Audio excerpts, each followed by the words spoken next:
علیکم شامعین horror centre میں آپ کو خوش آمدید کہتی ہوں۔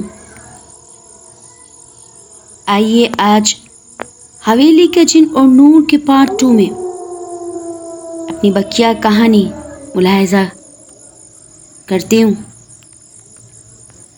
حویلی کی دیواریں آج خاصی ٹھنڈی تھیں۔ جب شیلا نے سلیم کو ملنے کے لیے آخری بار بلایا تھا، سلیم وہ مجھے نہیں چھوڑتا، وہ روز رات کو میرے کمرے میں آ جاتا ہے۔ دیکھو میں تمہیں چھوڑنا نہیں چاہتی، لیکن وہ مجھ پر دباؤ ڈال رہا ہے کہ میں تمہیں چھوڑ دوں، ورنہ انجام اچھا نہ ہوگا۔ سلیم میں تم سے بہت محبت کرتی ہوں، لیکن دیکھو میرا کیا حال ہو گیا ہے۔ سلیم شیلا کو ایک ٹک دیکھا جا رہا تھا۔ سلیم نے اپنا ہاتھ اس کے گالوں کو لگایا اور بولا، شیلا کچھ بھی ہو جائے تمہیں ہمت نہیں ہارنی، وہ جن تمہارا کچھ نہیں کر سکتا، لیکن تم آخر کب تک اپنے ابو سے یہ بات چھپاؤ گی کہ وہ روز رات تمہیں تنگ کرنے آ جاتا ہے؟ آخر کو اس مسئلے کا حل کیا ہوگا؟ اور تم مجھے بھی کچھ نہیں کرنے دیتی کہ اس نے تمہیں دھمکا رکھا ہے کہ اگر میں نے کچھ کیا تو وہ مجھے بھی جان سے مار دے گا۔ شیلا زاروں قطار رو رہی تھی۔ سلیم میں تمہیں چھوڑنا نہیں چاہتی۔ سلیم وقاص شیلا کا منگیتر تھا۔ ان کی بچپن میں ہی منگنی طے ہو گئی تھی، لیکن اس حویلی نے شاید شیلا کو اپنے لیے پسند کر لیا تھا، اور وہ چاہتی نہ تھی شاید کہ سلیم وقاص کے گھر شیلا شادی ہو کے جائے۔ شیلا نے اپنا سر سلیم کے کندھے پہ رکھا ہوا تھا اور زاروں قطار روئے جا رہی تھی۔ سلیم مجھ سے صرف ایک بات کہتا ہے کہ تو صرف میری ہے، میں تجھے کسی کا نہیں ہونے دوں گا، بھلے کچھ بھی ہو جائے۔ دیکھو شیلا، میں کل ہی امی جان سے بات کرتا ہوں اور میں تمہیں یہاں نہیں چھوڑوں گا۔ چند دنوں میں نکاح کر کے تمہیں یہاں سے لے جاؤں گا۔ ویسے بھی میری تعلیم مکمل ہو گئی ہے اور اب تمہارا یہاں کوئی کام نہیں۔ پھر دیکھتا ہوں کون سا جن کہاں کا جن۔ میں جانتا ہوں کہ تمہارے ابا جان ان باتوں کو نہیں مانتے، اور تمہارے اندر اتنی ہمت نہیں کہ تم ابا جان سے یہ بات کہہ سکو۔ سلیم وہ جیسے ہی میرے کمرے میں آتا ہے میری سانسیں رکنے لگتی ہیں۔ اور مزید کچھ مت بولو شیلا، میں سمجھ سکتا ہوں، میں تمہاری کیفیت بھی سمجھ سکتا ہوں، اور وہ جو تمہیں دھمکاتا ہے اسے کچھ نہیں ملے گا۔ میں کل ہی امی جان کو یہاں بھیجوں گا تاکہ وہ نکاح کی تاریخ لے لیں۔ شیلا زاروں قطار روئے جا رہی تھی۔ آج سلیم اور شیلا کی شاید یہ آخری ملاقات تھی۔ اس کے بعد جو ہوا، سلیم لوٹ گیا اور شیلا اپنے کمرے میں جا کر بند ہو گئی۔ اس کے گالوں سے آنسو مسلسل بہہ رہے تھے۔ وہ جا کر بیڈ پر بیٹھ گئی کہ اچانک سب دوڑتے ہوئے اوپر شیلا کے کمرے کی جانب بھاگے۔ اس کمرے سے اتنی بھیانک چیخیں آ رہی تھیں کہ جیسے آج حویلی میں زلزلہ آ گیا ہو۔ لاکھ کوششیں کر لی تھیں حشمت نے بھی، تمام نوکروں نے، لیکن دروازہ نہ ٹوٹا، یہاں تک کہ وہ چیخیں مدھم سے مدھم ہو کر دم توڑ گئیں۔ جیسے ہی ان چیخوں نے دم توڑا، ویسے ہی دروازہ کھلا۔ نوکر تو باہر کھڑے رہ گئے تھے، لیکن حشمت اور اس کی بیوی نائلہ دونوں اندر گئے۔ اب جو انہوں نے منظر دیکھا وہ اس منظر کی تاب نہ لا سکے تھے۔ شیلا کی آنکھوں سے خون بہہ رہا تھا، اس کی آنکھوں کی پتلیاں غائب تھیں، وہ سفید ہو چکی تھی، اس کے چہرے پر ایک خوفناک مسکراہٹ تھی، اور سامنے آئینے پر لکھا تھا کہ شیلا صرف میری ہے، میں اسے سلیم کی کیسے ہونے دیتا۔ بس اگلے روز جب سلیم کو یہ بات پتہ چلی، وہ عقل سے بیگانہ ہو گیا۔ اس نے تنہائی اختیار کر لی۔ اس نے تمام بات آج حشمت کو بتائی کہ کس طرح شیلا پچھلے 3 ماہ سے ایک جن کے زد میں تھی اور وہ جن اس کو کس طرح زرد و کوب کر رہا تھا، اسے ڈرا رہا تھا، اسے دھمکا رہا تھا۔ حشمت کے جسم میں تو کانٹوں خون نہ تھا۔ آپ یقین بھی تو نہیں کرتے، آپ کی بیٹی کس قدر کمزور ہو گئی تھی۔ آپ نے ایک دفعہ اس کی طرف دیکھ کر یہ پوچھنے کی کوشش نہ کی بیٹا تو اتنا کمزور کیسے ہو گئی ہے؟ بس آپ کے حویلی اور آپ کا رکھ رکھاؤ آپ کو مبارک ہو۔ میت اب قبرستان کی طرف جا رہی تھی۔ سلیم کا دل خون کے آنسو رو رہا تھا اور شاید جن جیت چکا تھا، بھلے شیلا کی روح اس کے قبضے میں ہو یا شیلا کا جسم اس نے مار دیا ہو، لیکن وہ مجھے بھول کبھی نہیں سکتی۔ آج 24 سال ہو گئے تھے اس کو اس حویلی میں گزرے۔ جب اس سلیم وقاص کو پتہ چلا کہ حشمت واپس لوٹ آیا ہے، وہ بوجھل قدموں سے آج اپنے گھر سے کار نکال کر اسی حویلی کی جانب جا رہا تھا۔ 24 سال وہ اس حویلی میں نہ بھٹکاتا جا کر، اس کی عمر بھی لگ بھگ 45 سال ہو گئی تھی۔ اس کی داڑھی میں سفید بال آ چکے تھے۔ جب اس نے حویلی میں قدم رکھا، چاروں طرف بغور معائنہ کیا اور اس جگہ پر اس کی نظریں جہاں ٹھہریں جہاں اس نے آخری سرد رات میں شیلا سے ملاقات کی تھی۔ شیلا زاروں قطار رو رہی تھی اور وہ بے بس کھڑا مجنون کا تماشا دیکھ رہا تھا۔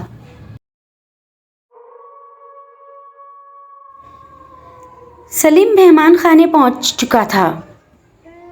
حشمت کی بیگم نائلہ خان اس کے ساتھ مہمان خانے میں بیٹھی، خاموش، صرف اور صرف سلیم کا چہرہ تکے جا رہی تھی۔ کیا ہوا مامی جان؟ ایسے کیا دیکھ رہی ہو؟ کچھ نہیں سلیم، تمہاری داڑھی کے سفید بال اور پیچھے کسے دیکھ رہی ہو مامی جان؟ یہی سوچ رہی ہوں کہ آج میری شیلا زندہ ہوتی تو تمہارے ساتھ یہاں پہلو میں بیٹھی ہوتی۔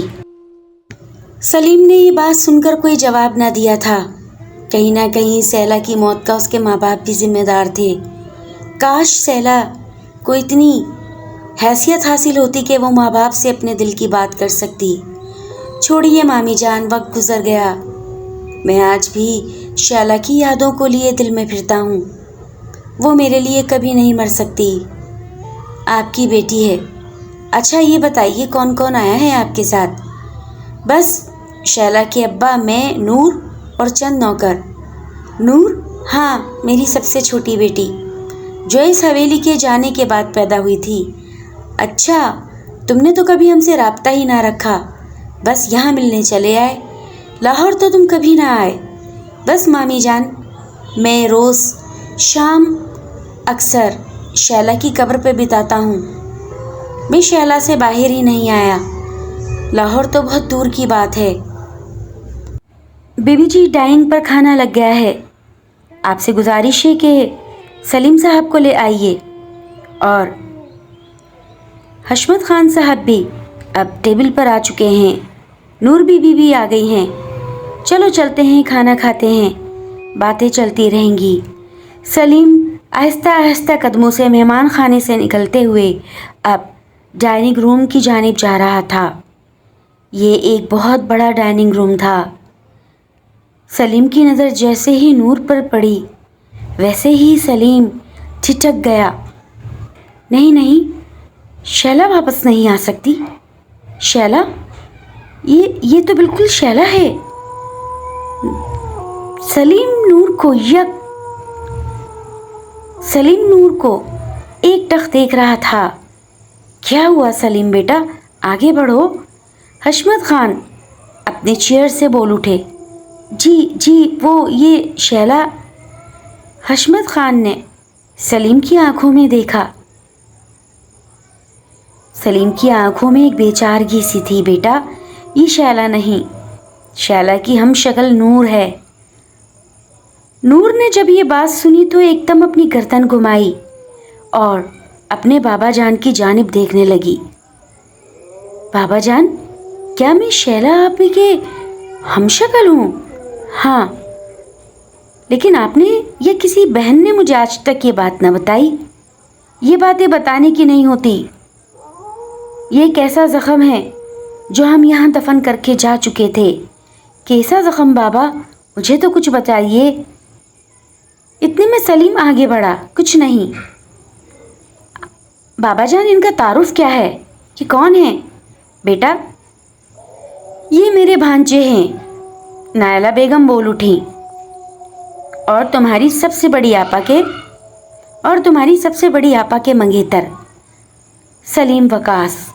السلام علیکم، کیسے ہیں بھائی جان آپ؟ سلیم نے نور کی شکل کو دیکھتے ہوئے بالکل کوئی جواب ہی نہ دیا اور آہستہ آہستہ پیچھے قدموں سے ہوتا ہوا روم سے باہر آ گیا۔ اس کے کانوں میں شیلا کی آواز آ رہی تھی کہ وہ جن آج بھی اس حویلی میں ہے، میں آج بھی اس کی قید میں ہوں۔ سلیم اپنے کانوں پہ ہاتھ رکھتا ہوا بہت تیزی سے اپنی کار کی جانب بڑھ رہا تھا۔ پیچھے پیچھے حشمت خان بھی دوڑ پڑے۔ سلیم بیٹا، ایسا ظلم نہ کرو، کھانا کھا کے جانا۔ نہیں ماموں جان، مجھے یہاں شیلا کی آوازیں سنائی دے رہی ہیں۔ وہ نہیں مری، وہ آج بھی زندہ ہے۔ حشمت خان کی آنکھوں سے آنسو بہہ رہے تھے۔ پیچھے پیچھے نور بھی کھڑی تھی، وہ یہ سب سن رہی تھی۔ نور کو تو مانو کچھ معلوم ہی نہ تھا۔ بیگم، میں اپنے کمرے میں جا رہا ہوں، میں کھانا نہیں کھاؤں گا۔ بیگم بھی زارو قطار روئے جا رہی تھی۔ نور کو کچھ سمجھ ہی نہ آیا، وہ بھی بنا کھانا کھائے اپنے کمرے میں چلی گئی۔ کتنے عجیب و غریب سوال اس کے دل میں اٹھ رہے تھے۔ وہ یہ سب سوال سوچتے سوچتے جا کر سیدھے خوبصورت سے آئینے کے پاس جا کھڑی ہوئی۔ وہ اس آئینے کو جب بھی دیکھتی اس کی نظریں مانو ٹھہر جاتی، نہ وہ ہل سکتی تھی نہ وہ جل سکتی تھی، مانو جیسے اسے کسی نے ہپنوٹائز کر دیا ہو۔ اتنی دیر میں دروازہ بجا۔ نور بی بی، دودھ لے لیجئے۔ نور بی بی ایک دم چوکی، کہنے لگی ہاں ہاں اندر آ جاؤ، یہاں رکھ دو۔ وہ آئینے کے پاس سے ہٹ گئی تھی، لیکن آئینے میں اس کا عکس وہیں کھڑا تھا اور وہ اتنی کریہا ہنسی ہنس رہا تھا۔ اس کی آنکھیں سفید تھیں۔ شاید نور کی اس پر نظر نہ پڑی تھی، ورنہ نور تو اس کمرے میں کبھی بھی نہ رہتی۔ آج نور کو اس گھر میں دوسرا دن تھا۔ ایک ایک کر کر وہ تمام کتابیں کھول کھول کر دیکھ رہی تھی جو کہ شیلا آپی پڑھا کرتی تھیں۔ شیلا آپی، آپ کو بھی کہانیوں کا شوق تھا، لیکن یہ کہانیاں رومانوی کہانیاں تھیں۔ اچھا، شیلا آپی یقیناً بہت نرم دل کی مالک ہوں گی۔ وہ یہی باتیں سوچتی ہوئی ریسٹ چیئر پر جا بیٹھی۔ دودھ کا گلاس ختم ہوتے ہی اس کی وہاں آنکھ لگ گئی تھی۔ اچانک نور کو ایسا لگا جیسے اس کو کسی نے باہوں میں قید کر لیا ہو، اور وہ اپنے آپ کو ہوا میں جھولتا ہوا محسوس کرنے لگی۔ تھوڑی ہی دیر نہ گزری تھی کہ اس نے محسوس کیا کہ وہ بستر پر دراز ہو گئی ہے۔ نہ چاہتے ہوئے بھی نور اپنی آنکھیں نہ کھول سکی۔ اسے ایسا لگتا جیسے کوئی بھینی بھونی خوشبو اس کے ناک کے نتنوں سے ٹکرا رہی ہے۔ اس کو ایک عجیب سا خوف آنے لگا، وہ تھر تھر کانپنے لگی۔ وہ نہ چاہتے ہوئے بھی نہ اپنی آنکھیں کھول سکی اور نہ وہ چلا سکی، لیکن اسے اپنے وجود کے اوپر کچھ محسوس ہو رہا تھا۔ اس کے کان میں کوئی سرگوشی کر رہا تھا، نور، خوش آمدید۔ ایک لمبے انتظار کے بعد تم اس کمرے میں آئی ہو، مجھے خوشی ہوئی۔ آج سلیم نہ چاہتے ہوئے دوبارہ حویلی کی جانب چل پڑا تھا۔ شام کے لگ بھگ 6:30 بجے تھے۔ نائلہ بیگم اور حشمت خان دیکھ کر سلیم کو بے پناہ خوش ہو گئے تھے۔ سلیم آج بہت زیادہ اچھے حلیے میں آیا تھا۔ کافی دیر بات چیت کر لینے کے بعد یکدم اس نے نور کا پوچھا۔ دونوں پیرنٹس اب سمجھ گئے تھے۔ سلیم شیلا نور کے اندر تلاش کر رہا ہے، لیکن نور تو ابھی بچی ہے بیٹا، آپ بے فکر رہیے۔ شیلا میری یادوں میں آج بھی زندہ ہے، لیکن اس کا چہرہ نور کے ہو بہو ہے، بس اس سے زیادہ اور کچھ نہیں۔ میں اس رشتے کو کوئی نام نہیں دے سکتا، لیکن نور کا چہرہ دیکھ کر میں تازہ دم ہو گیا ہوں، بس میں اتنا جانتا ہوں۔ اچھا یہ بتائیے نور کہاں ہے؟ اس نے کہاں ہونا ہے، زیادہ سے زیادہ وقت اپنا وہ کمرے میں ہی بتاتی ہے، بس کھانا کھانے ہی نظر آتی ہے۔ سوچ رہے ہیں کہ اسے ہم واپس لاہور بھجوا دیں۔ آپ نے اچھا فیصلہ کیا ہے، جتنا جلدی ہو اسے لاہور ہی بھجوا دیجیے۔ چلے تو پھر میں جا کر اوپر ہی نور سے ملاتا ہوں، اس کے بعد مجھے نکلنا ہے ضروری کام سے۔ آہستہ آہستہ وہ سب سے اوپر والی آخری منزل کی جانب جا چکا تھا۔ اس نے دروازے کو 3 بار بجایا تھا، لیکن اندر سے کوئی آواز نہ آئی۔ اچھا لگتا ہے کہ مجھ سے ناراض ہو، یہ کہتے ہوئے سلیم نے جیسے ہی دروازہ کھولا، نور ہو بہو شیلا بن کر بیٹھی ہوئی تھی، وہی انداز اور اسی طریقے سے سلیم کو دیکھ رہی تھی۔ آؤ سلیم، اندر آ جاؤ، دروازہ بند کر دو۔ سلیم کو ایک جھٹکا سا لگا، اسے نور کے اندر واضح شیلا دکھائی دے رہی تھی۔ تم آج اپنا یہ رویہ بدل کر کیوں بات کر رہی ہو مجھ سے؟ نور کی نظریں نیچے تھی، لیکن وہ بول رہی تھی، سلیم میں نے برسوں انتظار کیا ہے اس چیز کا کہ تم سے میری ملاقات ہو، اور میں تم سے آج وہ بات کہنے جا رہی ہوں۔ میں بہت مشکلوں سے وقت لے کر آئی ہوں، وہ جنس ہو رہا ہے۔ دیکھو اب وہ نور کو مارنے کے چکر میں ہے، اس نے میری روح کو اس آئینے میں قید کر رکھا ہے۔ یہ جو سامنے ایک جھروکا ہے نا، اس جھروکے سے وہ آتا ہے۔ کہاں ہے جھروکا؟ مجھے نظر نہیں آ رہا۔